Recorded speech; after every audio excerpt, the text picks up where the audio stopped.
आज के আমরা জানবো স্মল ক্যাপ ফান্ড ক্যাটাগরি নিয়ে।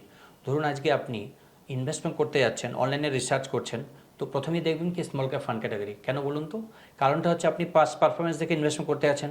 স্মল ক্যাপ ফান্ড ক্যাটাগরির পাস্ট পারফরমেন্স হিউজ রিটার্ন দিয়েছে। তো আমরা আজকে জানবো স্মল ক্যাপ ফান্ড কী, কাদের ইনভেস্টমেন্ট করা উচিত, কী রিস্ক অ্যাসোসিয়েট আছে, কীভাবে আমি ফিল্টার করবো বেস্ট স্মল ক্যাপ ফান্ড বা 2023-এর বেস্ট স্মল ক্যাপ ফান্ড কী, A to Z জানবো। ভিডিওটি একদম স্কিপ করবেন না, লাস্ট পর্যন্ত অবশ্যই দেখবেন যদি জানতে চান স্মল ক্যাপ ফান্ডের A to Z। Small cap fund জানার আগে আমি বলবো large cap and mid cap fund কাকে বলে। ভ্যালুয়েশন ওয়াইজ বা মার্কেট ক্যাপিটালাইজেশন ওয়াইজ যদি প্রথম 1 থেকে 100টা কোম্পানি, সেটাকে আমরা বলি লার্জ ক্যাপ কোম্পানি। তো সেই ধরনের কোম্পানিতে কারা ইনভেস্টমেন্ট করে? লার্জ ক্যাপ ফান্ড, ঠিক কি না? এবার হচ্ছে 101 থেকে 250 250 পর্যন্ত, সেটাকে বলা হয় mid capitalisation, mid cap company. তো এই ধরনের কোম্পানিতে কারা ইনভেস্টমেন্ট করে? Mid cap fund. এবার 251 পর যত কোম্পানি আছে, 251 পর যত ধরনের কোম্পানি আছে, প্রত্যেক কোম্পানিকে আমরা বলি স্মল ক্যাপ কোম্পানি। তো স্মল ক্যাপ ফান্ড এই ধরনের কোম্পানিতে ইনভেস্টমেন্ট করে। ব্যাপারটা বুঝতে পারছেন তো? কিন্তু একটা কথা, যখন স্মল ক্যাপ ফান্ড ইনভেস্টমেন্ট করছেন, তার মানে কি সবটাকে কি এই ধরনের কোম্পানিতে ইনভেস্টমেন্ট করছে? একদম না। সেবি বলছে 65% 65% আপনার টোটাল যে টাকা আছে তার 65% এই ধরনের স্মল ক্যাপ ফান্ড বা স্মল ক্যাপ ক্যাটাগরি কোম্পানিতে ইনভেস্টমেন্ট করতে হবে। কত শতাংশ? 65%। তো একটা কথা সবসময় রাখবেন, লার্জ ক্যাপ আর মিড ক্যাপের তুলনায় স্মল ক্যাপ বেশি রিস্কি। মানে আপনি লার্জ ক্যাপে কম রিস্ক, মিড ক্যাপে তার একটু বেশি রিস্ক, স্মল ক্যাপে আরও বেশি রিস্ক। ব্যাপারটা বুঝলেন তো? তো তিনটা ক্যাটাগরির মধ্যে সব থেকে কম রিস্ক হচ্ছে লার্জ ক্যাপে, তারপর হচ্ছে মিড ক্যাপ, তারপর হচ্ছে স্মল ক্যাপ। এবার আমরা জানবো যে কী রিস্ক অ্যাসোসিয়েট আছে, ঠিক না, স্মল ক্যাপ ফান্ডে। দেখেন একটা কথা সবসময় মনে রাখবেন, স্মল ক্যাপ ফান্ড হচ্ছে হাইলি ভলাটাইল, প্রচণ্ড ভলাটাইল। মার্কেট যদি পড়ে না, সব থেকে বেশি পড়বে স্মল ক্যাপ, আর যদি মার্কেট উপরে ওঠে তো সব থেকে বেশি উঠবে স্মল ক্যাপ। তো একটা কথা সবসময় মনে রাখবেন যে আপনি যদি চান যে রিস্ক বেশি না নিতে, তো স্মল ক্যাপে একদম যাবেন না। কারণটা হচ্ছে small cap normally large cap যদি 10% পড়ে না, স্মল ক্যাপ 20% পড়বে, মানে দ্রুত গতিতে পড়ে। কিন্তু যখন উঠে না, সেভাবেই উঠে যেভাবে পড়ে। একটা কথা সবসময় মনে রাখবেন, কারণটা হচ্ছে যে এই ধরনের যে স্টক আছে, যে স্মল ক্যাপ স্টক আছে, সেই স্টকের ভলাটিলিটি প্রচণ্ড। তো যেহেতু ভলাটাইল প্রচণ্ড, সেই কারণে স্মল ক্যাপের ফান্ডেরও ভলাটাইল প্রচণ্ড। তো আমি একটাই কথা বলবো যে আপনি যখন ইনভেস্টমেন্ট করবেন না, আপনি ইনভেস্টমেন্টে একটা ফিক্সড পার্সেন্টেজ হওয়া আছে, ঠিক না? এবার হচ্ছে কত টাকা।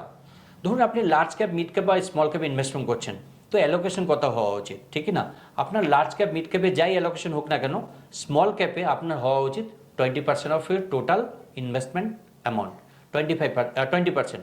ধরুন আপনি 10,000 টাকা এসআইপি করতে যাচ্ছেন, তো 10,000 20% কত? 2,000 টাকা। আপনার 2,000 টাকা স্পেশালি স্মল ক্যাপে এসআইপি করা হচ্ছে।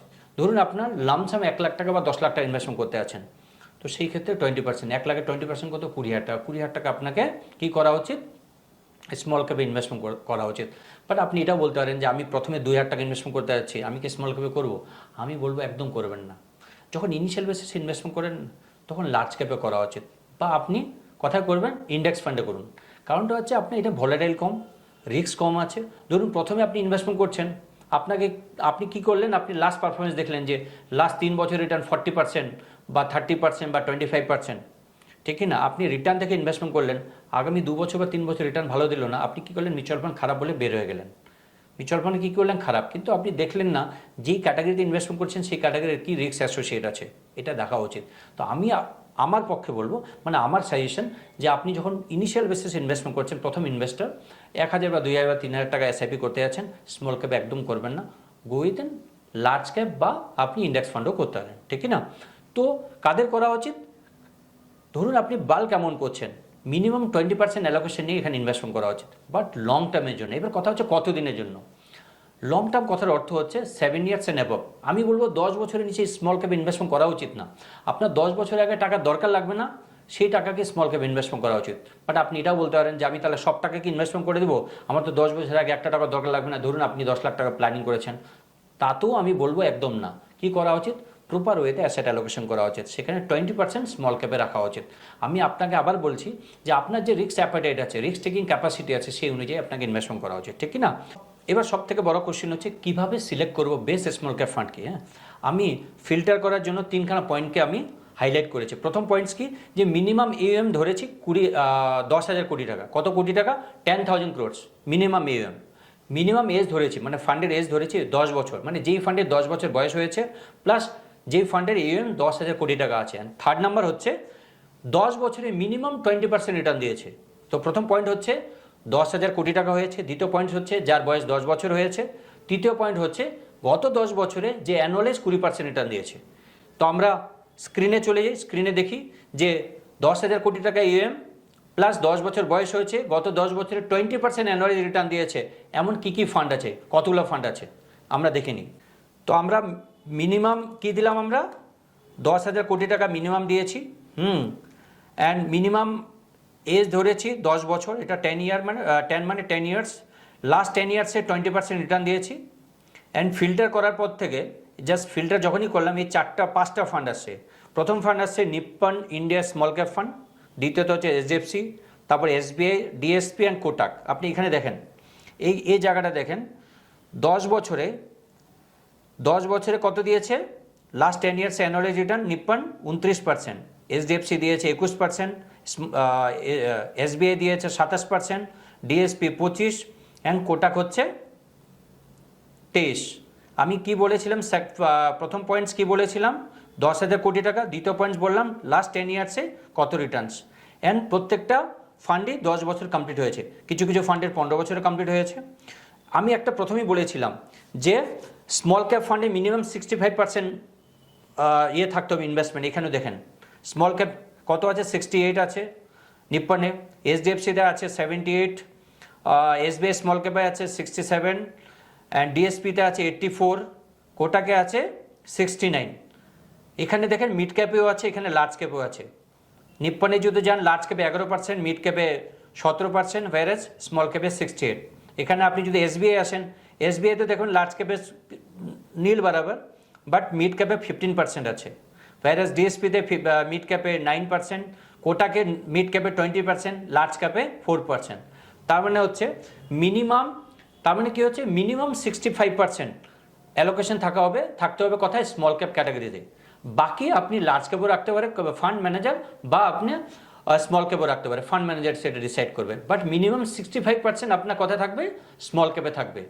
তো আমরা 3খানা ফিল্টার করলাম, 3খানা ফিল্টার করে 5টা ফান্ড বেরোলো। দেখেন আমি একটা কথা বলছি, এটা আমার রেকমেন্ডেশন, আপনি ভাববেন আমার রেকমেন্ডেশন। আমি বললাম যে কিভাবে আপনি ফিল্টার করবেন, কিভাবে আপনি সিলেক্ট করবেন। আপনি যদি বলেন আমার কথা, আমি নিজেও ইনভেস্টমেন্ট করেছি, এসবিআই স্মল ক্যাপে আমার এসআইপি চলে, কোটাক স্মল ক্যাপে আমার এসআইপি চলে, ঠিকই না?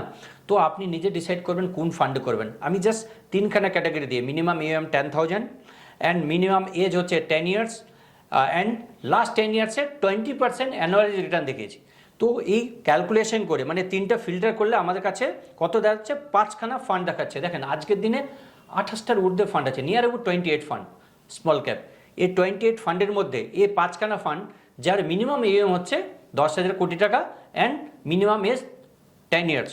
অনেক ফান্ড আছে যা 10 ইয়ার্স হয়ে গেছে বাট 10,000 কোটি টাকা নিয়ে, বা অনেক ফান্ড হয়ে গেছে 10 বছর কমপ্লিট হয়ে গেছে কিন্তু গত 10 বছরে অ্যানুয়ালি রিটার্ন 20% নেই। তো এটা আমি একটা কথা বলে, আপনি নিজে অবশ্যই আপনার রিস্ক অ্যাপেটাইট দেখে আপনি ইনভেস্টমেন্ট করবেন। আপনি দেখবেন আপনার রিস্কের মধ্যে পড়ছে কিনা। আপনি যদি রিস্ক না নিতে পারেন, আমি বলবো স্মল ক্যাপে যাবেন না, বাট স্মল ক্যাপে গেলেও আপনি 20% ঊর্ধ্বে যাবেন না। এটা আমার মতামত বলতে পারেন, ঠিক কি না, আমার রেকমেন্ডেশন না, ঠিক কি না। বাট আপনি দেখবেন আপনার রিস্ক অ্যাপেটাইট কী আছে, সেই অনুযায়ী আপনি ইনভেস্টমেন্ট করবেন। বাট আপনি যদি চান তাহলে আপনি 5খানা ফান্ডের মধ্যে কোনো একটা ফান্ডও চুজ করতে পারেন। আমি আপনার সুবিধা করে দিলাম যে 3খানা ক্যাটাগরি ফিল্টার করে কোন কোন ফান্ড আসছে। আপনি আরও ফিল্টার করতে পারেন, আপনি সেখানে টিআর ফিল্টার করতে পারেন, টিআর মানে টোটাল এক্সপেন্স শেষে ফিল্টার করতে পারেন, ঠিক না। বাট আমি minimum AM, minimum age and minimum return কেন দেখলাম, রিটার্নটা বলুন তো, কনসিস্টেন্সি দেখলাম। গত 10 বছরে কনসিস্টেন্ট রিটার্ন দিয়েছে। আপনি একটা যে কোনো ফান্ড নিন, Nippon India small cap fund নিয়ে নেন, 3 বছরে 44% অ্যানুয়ালি রিটার্ন, 5 বছরে 21% অ্যানুয়ালি রিটার্ন, 7 বছরে 22% অ্যানুয়ালি রিটার্ন, 10 বছরে 29% অ্যানুয়ালি রিটার্ন। ভাবেন কনসিস্টেন্ট রিটার্ন দিয়েছে। তা আমাদের কী দেখা উচিত, কনসিস্টেন্সি দেখা উচিত। আমরা কনসিস্টেন্সি দেখলে আমরা জানি এই রিটার্নটা পাবো না ফিউচারে, বাট আমি কিছু হলেও কম পাবো, কিন্তু আমার যেটা এক্সপেকটেশন সেই অনুযায়ী আমি পাবো, ঠিক না। কনসিস্টেন্সি দেখা উচিত। কনসিস্টেন্সি দেখলে ফিউচারে বেটার রিটার্ন পাওয়ার সম্ভাবনা থাকে, ঠিক না। তো আমার মনে হয় ভিডিওটি ভালো লেগেছে। আমি আবার বলবো আমার এটা রেকমেন্ডেশন না। আপনি ডেফিনেটলি আপনার নিজস্ব রিস্ক অ্যাপাইটেট দেখে আপনার কনসালটেন্টের সাথে কন্ট্যাক্ট করে বা অ্যাডভাইস নিয়ে ইনভেস্টমেন্ট করবেন, এটা আমার কোনো রেকমেন্ডেশন না। আমি জাস্ট আপনাকে দেখালাম ফিল্টার করে যে কিভাবে আপনি ফিল্টার করতে পারেন best small cap fund category choose করতে, ঠিক না? তো আমি আবার বলবো যে আপনার যদি মনে হয় যে আপনি ইনভেস্টমেন্ট করতে চাচ্ছেন 20% ঊর্ধ্বে, আপনি একদম ইনভেস্টমেন্ট করবেন না স্মল ক্যাপে। কারণটা হচ্ছে সেটা রিস্ক হয়ে যেতে পারে, ঠিক না? বাট তবু যদি আপনি চান যে আমি বেশি ইনভেস্টমেন্ট করব, তো সেটা আপনার ব্যক্তিগত ব্যাপার। কিন্তু আপনি যদি আমার কথা বলেন, আমি বলবো 20%-এর ঊর্ধ্বে করা উচিত না। তো thank you for watching this video. আপনি যদি আমার চ্যানেলকে এখনও সাবস্ক্রাইব না করে থাকেন তো অবশ্যই সাবস্ক্রাইব করবেন। কারণটা হচ্ছে আমরা প্রত্যেক সপ্তাহে 2টো করে এখন ইনফরমেটিভ ভিডিও দিই, যেটাতে আপনার ফিনান্সিয়াল লাইফে একটা ভ্যালু অ্যাড করে, ঠিক না? অ্যান্ড কেউ যদি স্মল ক্যাপে ইনভেস্টমেন্ট করতে চায় তাকে এই ভিডিওটি শেয়ার করবেন ফ্যামিলি ফ্রেন্ডসকে।